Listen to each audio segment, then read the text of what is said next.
الماركة وكل الصحف الأسبانية والصحف العالمية بيقولوا إن تشافي ألونسو لو خسر ماتش مانشستر سيتي غدا في تشامبيونز ليج بيريز هيقيله، ريال مدريد هيمشيه وهيجيب يا إما يورجن كلوب أو زين الدين زيدان. أنا بس عندي رأي صغير كده على السريع في الموضوع ده.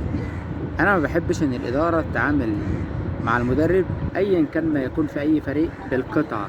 يعني ايه لو كسب مانشستر سيتي او لو خسر من مانشستر سيتي؟ يعني لو كسب هيقعد يكمل ولو خسر يبقى هو سايق ويمشي؟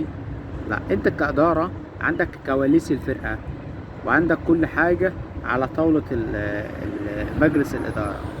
انت عارف خبايا اللي في الفرقه. لو في فجوه ما بين المدرب واللعيبه وانت شايف ان هي راح طريق مسدود ومش هتعرف تحلها، ماشي تشافي الونسو حاليا، ما تستناش حتى لو كسب مانشستر سيتي.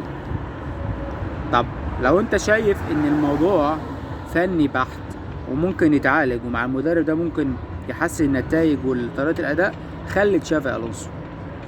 ده الادارة الصح. مفيش حاجة اسمها لو كسب هيقعد ولو خسر هيمشي.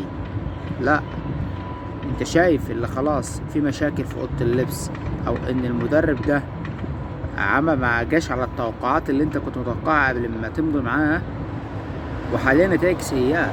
ريال مدريد بقاله شهر أداء ونتائج سلبية، من أول متصدرين الدوري بقى برشلونة المتصدر وفرق 4 بونت. فأنا ما بحبش نوع الأخبار دي بصراحة. شايفه في حاجة وعايزه يكمل ملهاش علاقة نتيجة مانشستر سيتي. شايف إن في فجوة بين اللعيبة ومش حقق طموحات النادي، لا قيله دلوقتي. كسب أو خسر قيله.